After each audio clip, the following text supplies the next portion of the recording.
way of presenting it. So Jakob is going to talk about, he practices in Astoria, New York in his own clinic. He's going to talk about fluoroscopic challenges. Good morning. Do you hear me clearly? Okay. Do you see anything unusual, anything special on this picture? I'll give you a few seconds. Look carefully. A line. Line. There's an animal on the branch. You got it. Yes, this is the animal on the branch. Look here. Yeah, you see this animal? So it's taking some bubble, laying on the branch. And you can see the squirrel clearly now. This is my point. It's difficult to find something unless you know what you're looking for and where to search for it.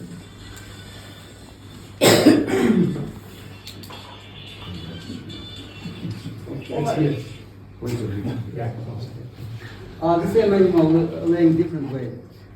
I took these pictures last summer. Our neighbors has a huge tree and few generations of squirrels are living over there.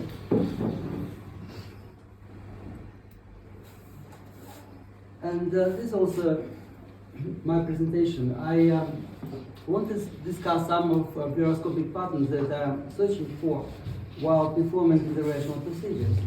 This is the patient that came to me with chief complaint, pain in the neck and headache.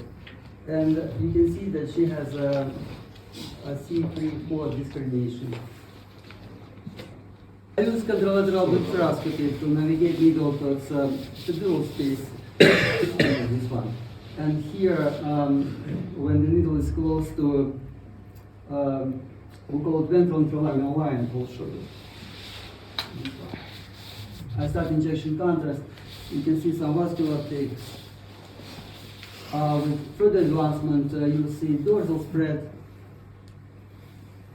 I will always check AP to make sure the needle on the site of the placement here to avoid confusion. And finally, you see epidural spread. So let's talk about this. Majority of physicians will never go so high. And the main explanation will be it's too risky. And this is based on this study. This offered this cryo-microtome section on almost 26 adults and 2 children cadavers. And his main conclusion was that the epidural space basically doesn't exist above C6, C7 level. And this study was cited for 150 times, to be precise, 247. But as we all know, human beings, in contrast with frozen corpse, keep their spaces open, not closed. Besides, the epidural space is a potential space. What does it mean? It kind of, in its regular state, it's kind of sleepy, kind of closed. So to open it up, you need to stick a needle inside and inject air saline with other solutions. Similar to Apple.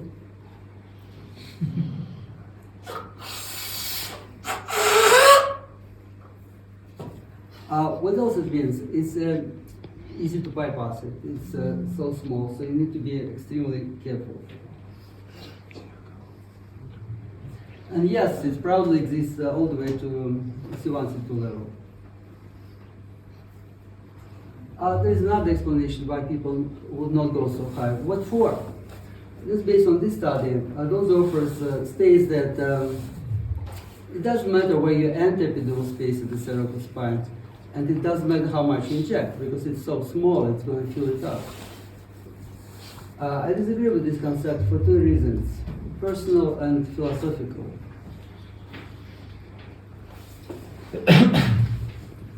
In my practice, when it is not there, it doesn't count.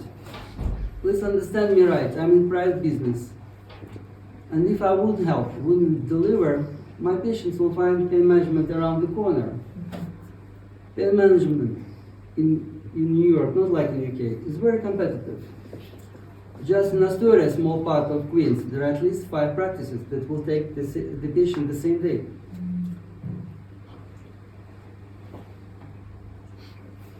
And the philosophical reason is that, look, majority of the structures that cause pain, like bulging disc, nerve roots, even facet joints, closer to anterior epidural space. So placing medicine in the posterior epidural space frequently doesn't work. Maybe this is the reason that majority of studies on lumbar and caudal epidural shows that lumbar epidurals doesn't make a difference, while transforaminal injections, when the medicine delivered to anterior epidural space, works. For the same reason, I prefer to place my needle paramedially. This way you deliver more medicine to anterior epidural space.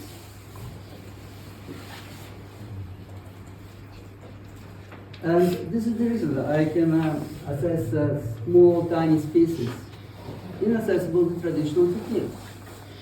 Look at the difference. This is a 20 gauge twin needle. This is a 25 gauge Winky with the short bevel. This bevel at least 3 times smaller than that bevel. And the explanation is simple. Our loss of resistance depends on the diameter of the needle. Bigger the diameter, more precise is the technique. Contrast spread technique, on the contrary, does better with the smaller needles. It's more dramatic change from spread inside to spread away.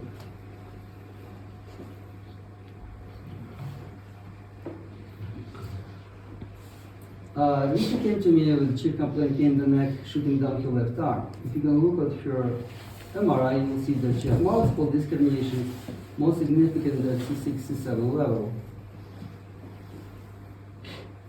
And on the axial image, you can see there is a left-sided disc herniation with the nerve compression. So I decided I'll do C6, C7 epidural from the left side. Here you can see dorsal spread, needle coming closer to epidural space. Vascular uptake. A few seconds later, it disappeared. So I said, okay, I cannot assess at this level, I'll play safe, I'll go at the level below. So I decided to do it at C7, C1 level. And guess what happens? That's another vascular uptake. A few seconds later, disappearing. So what to do? Abrupt the procedure, to do something else? I decided I'll go above. So I placed needle at C5, 6 level. Do you recognize this press here, this Perper here? Do you know what it is? Subdural. Subdural? What else? Any ideas? Space of avocado? Yes, it's space of avocado. It's space of avocado spread, and whenever you hit space of avocado, it's not a complication. It's accepted spread. You just need to go further. I frequently see it because I use contrast spread technique, fluoroscopic only method. When you use loss of resistance, you frequently bypass it. So I went further, and you can see dorsal spread. I went more further and more dorsal spread.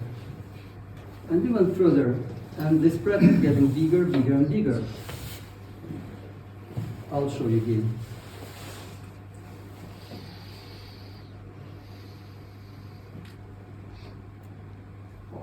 Oh, not here. So it resembles a comet tail that flies through the night sky, or airplane condensation trail. And for this reason, I call it contrast tail. So whenever I see contrast tail, my heart is calm, because I know my needle in dorsal space. It's not beyond ligamentum flower, and I can keep advancing. And with the advancing, you will get epidural spread. Here you can see space of avocado spread. I couldn't help myself but to present another space of avocado spread. Look how beautiful it is. It goes on both sides, and also there is a facet joint of ossification. But what's special about this case is that contrast didn't lead to the dorsal space. It was contained inside space of Arcada, till it lived inside the epidural space. Another case of cerebroepidural, it was performed between C6 and C7 level. Needle placed by ventral trilaminar line. Needle was advanced. Now you have a contrast tail. But something struck me. Something worried me at this moment. So what I did, I inject contrast without advancing the needle. This is what I saw. No change. Look, here and here, no change. Also, this is the case when what you don't see is more important than what you see. Why do you think I didn't see any contrast spread? Not epidurally, not dorsally. Where my contrast went?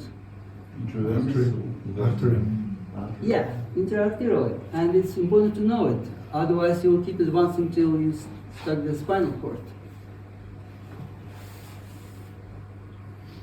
And this is a epidural spread on the level below repositioning needle. And this is how far you can advance needle with proper performed control through oblique. You don't bypass this line here, because this needle is already inside the epidural space. You see the contrast inside the epidural space. I just injected without advancing.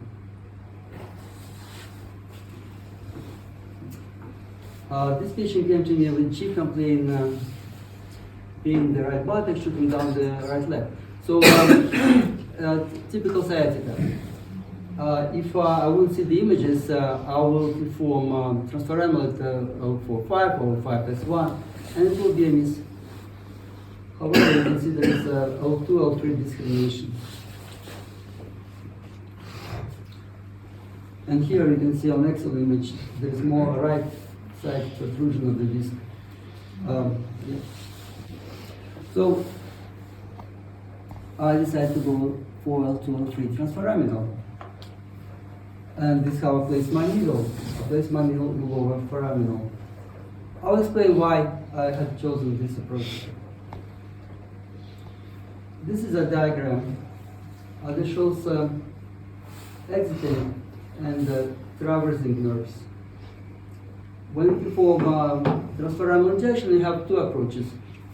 Upper foraminal approach, above the nerve and below the pedicle, and lower foraminal approach, below the nerve and lateral to SAP, superior articular.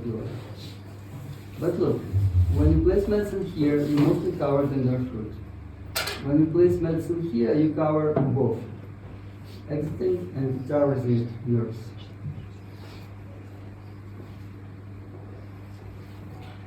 And on this picture, you can see there is a ossification of L3 nerve as well as L2 nerve.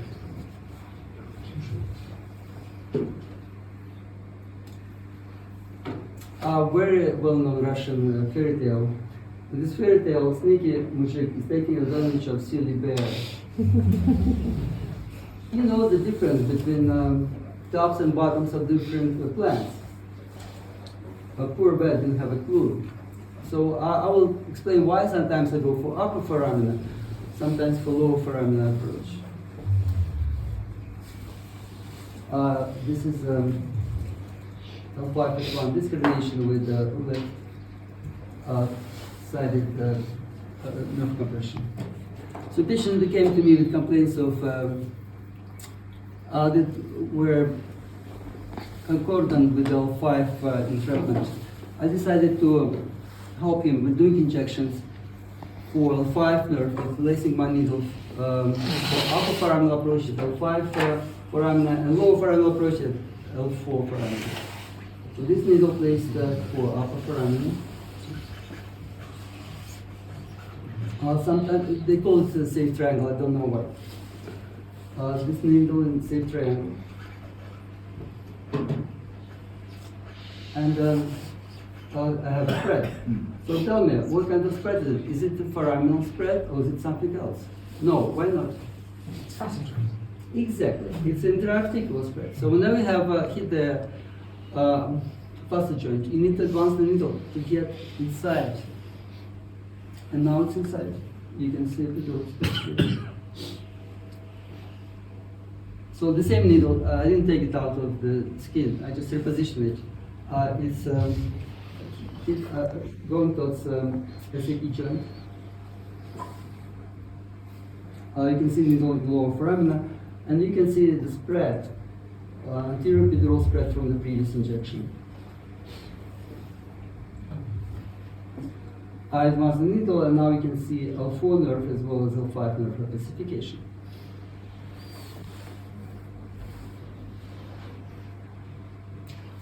I found this interesting. I was doing transforaminal when I hit another facet joint, but you see, it's communicating with the facet joint below. It's a rare case. Here I was doing middle branch block, and it's another case of intra-articular placement. So, when I perform upper foraminal, when I perform lower foraminal placement, I prefer upper foraminal placement when I target the nerve, specific nerve. And I perform lower foraminal approach when I, let's say, I'm targeting two nerves, exiting and traversing. Also, I prefer lower foraminal approach when I'm targeting the disc. Whenever a patient came to me with the axial pain, and it's not a facet, not a side joint. Like here in this case, I hit with one stone two birds. You can see the place in the lower foramina, and this is a S1, and this is L5 spread. I used to do a lot of S1 placements, but learning this, I randomly do them. I just middle or left, the L5 lower foraminal approach.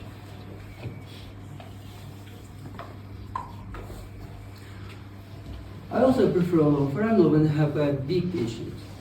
The problem with the big patient, if you do lateral, it's uninformative. It doesn't give you a lot of information. Plus, it's a lot of radiation. So by targeting SAP and touching it and turning needle tip and going inside, I get inside the foramina. You can see foraminal spread.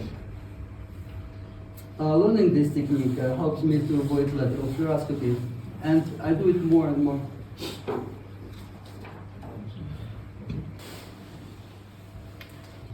So when you target the upper foraminal approach, there is a big chance you're going to hit the nerve. With the lower foraminal, there is a big chance you're going to place your needle intradiscally. Here you can see intradiscal spread. That's lateral view.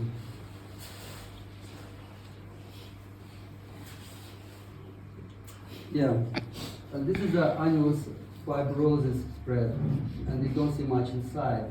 I found it interesting. I'm not restricted with one approach, one level. Let's say I place my needle with low foraminal approach, and I didn't get good picture, I get vascular uptake all the time. I won't hesitate to withdraw it and reposition for upper foraminal approach, and vice versa. Also, if I cannot reach the nerve from one level, I'll choose the other level. Like in this case, this patient had a fusion and L5 sciatica, so I was targeting L5 nerve, but I couldn't reach it through L5 foramina because it was calcificated.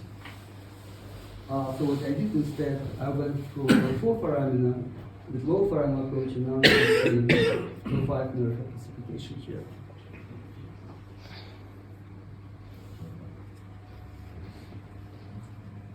This patient came to me in emergency.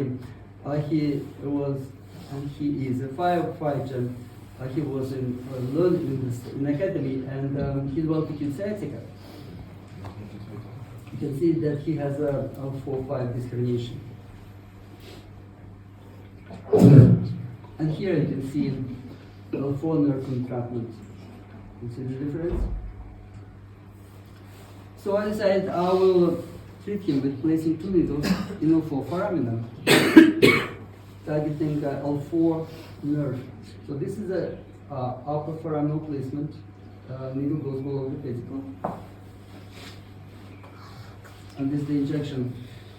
He has scoliosis plus what they call sacralization of L5. So this L4 looks like L5. And here you can see the spread along L4 nerve. This lateral view shows L4 nerve classification.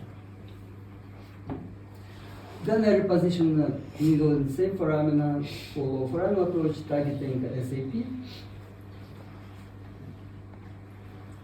Needle goes to low foramina, and now you can see epidural spread.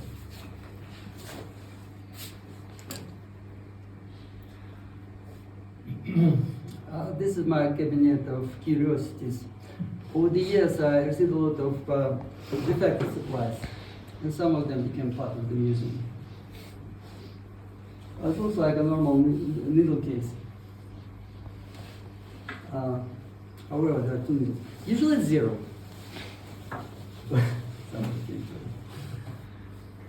There are 2 styles here. This is the most recent collection. You can see that this plunger doesn't have a rubber stopper.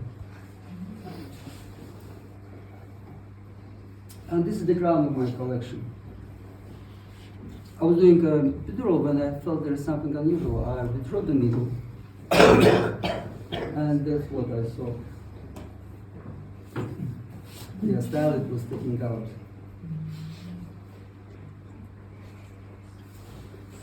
It's always better seeing the prison's wall from outside than to see the wall through the prison's window. I got it again. It's not a prison, it's a well-known moving company from New York. Questions?